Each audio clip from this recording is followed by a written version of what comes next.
25 जून 1975 ते 1977 या कालावधीत देशात आणीबाणी जाहीर झाली होती।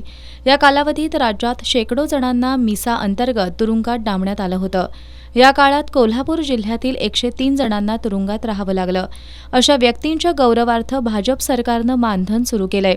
3 महिन्याचं एकत्रित असं वर्षभरामध्ये 4 टप्प्यात शासनाकडून हे मानधन दिलं जातं। 1 महिन्यापेक्षा जास्त कारावास भोगलेल्या व्यक्तींना दरमहा 10,000 रुपये आणि त्यांच्या पश्चात त्यांच्या पत्नीला 5,000 रुपये, तर 1 महिन्यापेक्षा कमी कारावास भोगलेल्या व्यक्तींना 5,000 रुपये आणि त्यांच्या पश्चात पत्नीला दरमहा 2,500 इतकं मानधन देण्यात येतं। गेल्या वर्षभरामध्ये कोल्हापूर जिल्ह्यातील 103 जणांना 2,50,40,000 इतकं मानधन शासनाकडून अदा करण्यात आल्याचं उपजिल्हाधिकारी महसूलमधील स्वातंत्र्य सैनिक कार्यासन विभागाकडून सांगण्यात आलंय।